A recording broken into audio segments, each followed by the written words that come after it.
Bonjour, bonjour. Alors, on est à Montréal, journée de canicule, des travaux partout. La ville est vraiment perpétuellement en chantier, on dirait, depuis 20 ans, là. Mais j'ai décidé de prendre une petite pause de mes travaux de rénovation à l'appartement pour aller voir un ami. Je vous avais promis ça, donc je le fais parce que de toute façon, j'en ai besoin pour finir la vidéo de présentation. Je m'en vais voir mon ami Simon Bellefleur, qui est prof de son pour le cinéma, qui est preneur de son, qui est musicien surtout, compositeur. C'est lui qui avait fait la musique de mon premier film étudiant à l'époque, il y a très très longtemps. Donc on s'en va le voir. Puis voilà quoi, je vous amène avec moi. Ah ouais, salut Jericho et bienvenue dans ma caverne. Je suis un ramasseur comme tu peux voir. Puis, Ah, c'est cool. Beaucoup de claviers surtout. ouais, principalement des claviers qu'on peut voir, des guitares aussi, un petit peu partout. Ah ouais. Puis des drum machines. Des claviers, c'est sont semi-modulaires en fait. C'est que on peut construire nos propres sons avec les boutons comme ça. Qu'est-ce que ça veut dire construire vos bras? Ben, dans le sens que je peux, à partir de zéro, créer avec des ondes sonores. Je peux construire, modeler mon son comme je veux, parce que j'ai accès à tous les différents paramètres du son pour pouvoir le modifier. Les premiers synthétiseurs, c'était en fait des panneaux sur le mur. Puis il n'y avait pas nécessairement de clavier rattaché à ces possibilités sonores-là. Ok. Fait que c'est du son purement synthétique. Il y a pas, c'est pas des samples de trucs enregistrés. C'est de l'électricité. Ok. De l'électricité qui crée un oscillateur à partir du courant électrique qui va générer du son. Puis celui-là, ça a été le premier synthétiseur en fait qui ont mis les deux ensemble avec un clavier plus la partie semi-modulaire. Le premier ever? Ben, le premier, historiquement, non? Historiquement, c'est le Moog Mini Moog. Où est-ce qu'ils ont blendé les deux ensemble. Puis toi, t'as ça? Ben, en fait, ça, c'est pas l'original. Il a fait un reissue, mais l'avantage de Moog, c'est qu'ils font exactement pareil comme à l'époque. Je comprends. Ça, c'est un avantage. Ça, c'est un bon vieux piano électrique. Un Rhodes, qu'on appelle, qui j'ai été chercher dans les Laurentides, un vieux monsieur qui jouait du jazz, puis là, il s'en débarrassait. Puis j'ai été rapide sur le marketplace, puis je l'ai eu à un bon prix. Excellent. Puis ça, c'est quand on ouvre ça, c'est vraiment physiquement, c'est des marteaux qui frappent sur des baguettes de métal. Ça a un son très, très particulier, tu sais.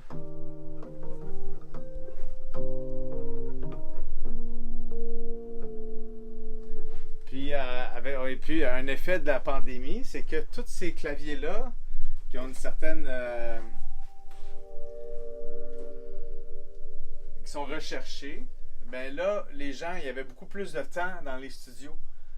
Fait que ce qui s'est passé, c'est que les prix ont comme doublé en l'espace d'1 an, à peu près. Ce clavier-là, par exemple, c'est un clavier quand même, somme toute, rudimentaire. Mais vu que ça a été fait en quantité limitée, puis aussi Stranger Things, qui utilise ça. Ok, mes filles, c'est des fanas de Stranger Things, là. C'est vraiment le son Stranger Things, tu sais. Fait que là, puis tu sais, il suffit qu'il y en ait un qui en parle, puis qu'il fait une petite vidéo là-dessus. Puis là, il y a un hype relié au clavier. Ok, je comprends. Fait que là, c'est ça. Ça aussi, c'est un autre Roland Juno. Très... Ok, t'as vraiment l'embarras du choix là, dans les sons un peu cosmiques. Ah ouais, ben ça...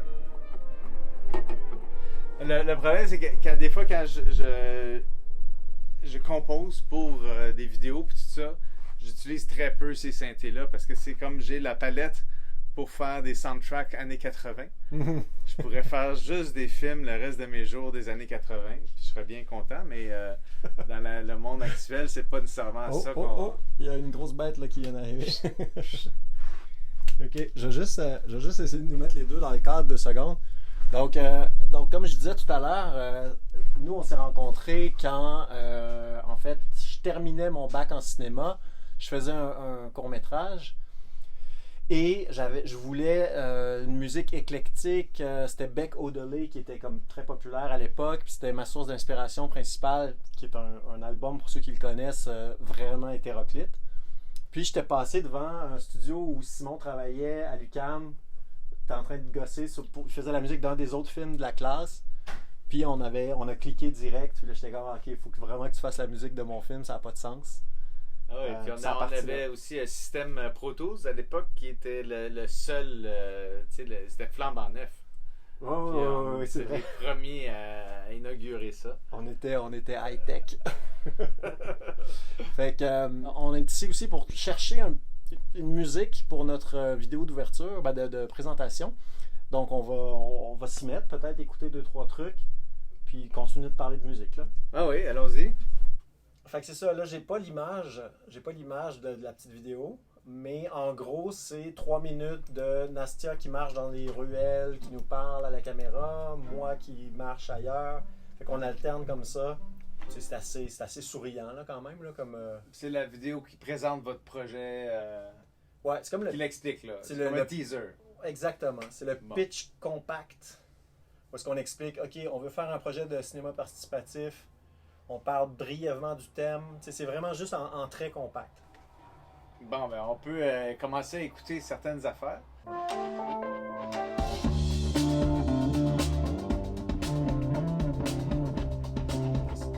abeille, c'est bon. Il faudrait que je prenne des notes, moi. Si jamais on fait une sélection. Avec un pad de l'INIS en plus. On aime l'INIS. L'Institut national de l'image et du son. Ok, donc, ça s'appelle comment? Ça, c'est Fab Lab McGill. Il faudrait que j'aille d'autres noms que ça, là, mais... Ouais, ça, c'était le projet sur lequel... Ouais. Fait que, tu sais, ça, c'est genre de truc un peu indie, en fait, avec la bass un peu disto, là. Ouais. Ça, c'est plus discret, me semble. Ouais, c'est ça. C'est un peu soft.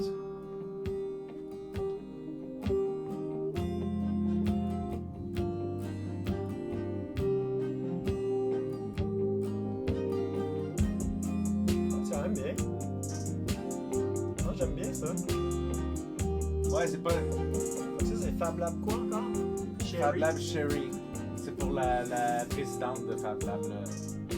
Ben, j'ai l'impression que... Ouais, j'ai comme un feeling que ça fit très bien avec notre énergie. Est-ce que... C'est funny, c'est petit break. Ouais. J'aime ça quand c'est pas trop... on essaie d'être commercial ou vendeur, tu sais, trop... non, c'est ça. On dirait... quand on écoute des musiques de banque, là, on dirait que c'est surcompressé des fois. Puis, c'est un peu agressant à la longue. J'aime ça pas me tanner de mes propres affaires, fait que j'essaie de pas trop compresser, tu sais, pas que ça respire. Ça, c'est comme en fait, c'était une toune qui était 10 minutes, fait que là, j'ai divisé en deux. Il y a un autre bout complètement différent, mais ça, c'est plus pas.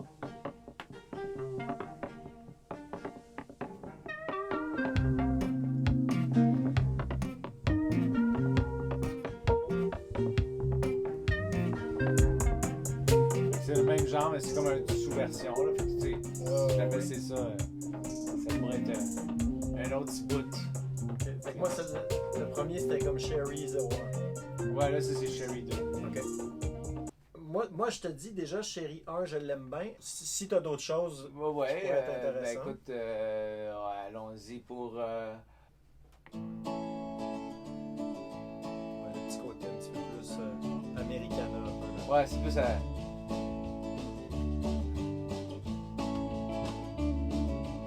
je pense pas que ça... Ben, c'est juste que pour nous, c'est trop... c'est comme trop culturellement spécifique, là. Ouais. Puis nous, notre projet, c'est un projet très l'humanité au grand complet, là. C'est un projet...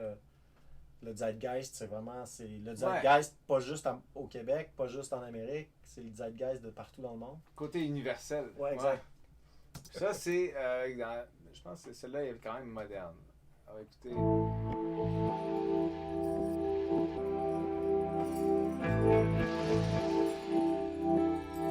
Plus électro, celle-là, dans ensemble.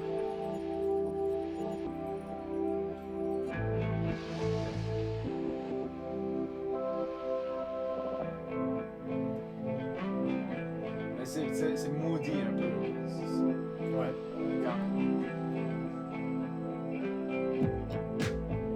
Ah, c'est cool. Ouais. Ah ouais, peut-être. C'est côté C'est quoi groovy, ça? le fun. Green Screen. Green screen, ok. Ouais, moi je dirais que. Tu sais, c'est comme plus sérieux un peu, Ouais. mais il y a un bon groove. Tu sais, c'est chaleureux là. Ah ouais, avec les guitares, puis c'est comme côté Ouais. découpé là. Les effets. Ah ouais, c'est cool, c'est cool. Ok, est-ce qu'on peut réécouter Fab Lab Cherry 1? Juste pour voir si j'avais déliré ou si.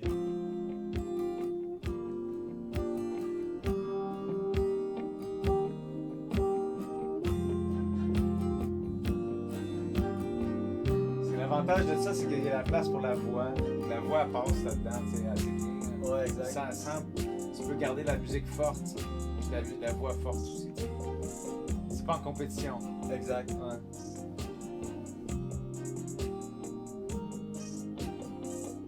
Ben écoute, je pense que tu sais, si je pouvais partir avec les deux, Green Screen, Fab Lab Cherry, Ben ouais. comme ça je les essaye les deux sur l'image pour voir ce que ça donne.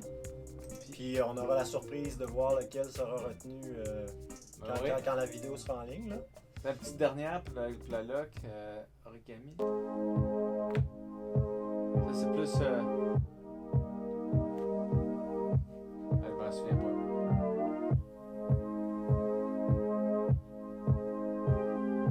On dirait que je t'imagine bien en train de jammer ça tard le soir.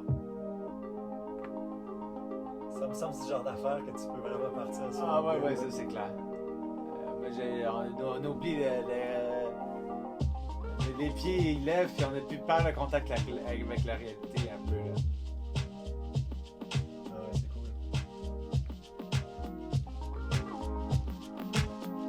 Ah ouais. C'est vraiment cool. Ah, il y a celle-là aussi, dernière. Ok. Ça, Pendant c'est- que tu la pars, je vais aller juste voir notre caméra. Puis, ouais, c'est bon. Regarde, je vais même la soulever. C'est de pouvoir me changer un peu l'angle.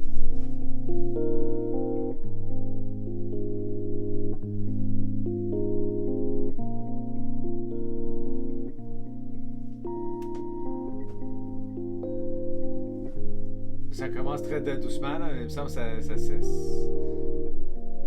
un petit build-up dedans, là.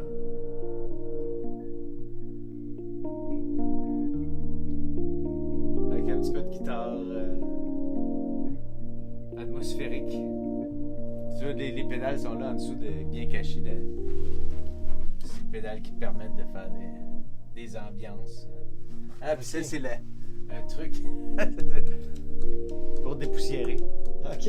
Ah ben oui, bonne idée. Puis aussi, un autre.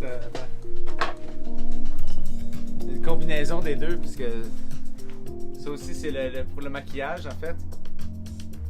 Mais c'est pour aller dans les cracks des petits boutons. Ok, c'est Pour dépoussiérer, tu sais. Puis ça flatte les. C'est très doux. Excellent. Ben écoute, merci Simon pour, Ah, mais c'était un pour plaisir. cette recherche. C'est le début d'une grande histoire, de nouvelles collaborations. On espère que c'est vraiment le début de quelque chose qui va être le fun pour tout le monde. Fait que nous, on va continuer à s'amuser avec la musique, mais on vous dit au revoir. À la prochaine. On aura sûrement d'autres petites surprises avec Simon plus tard dans les mois qui viennent. Puis à bientôt. Bye bye! Ciao!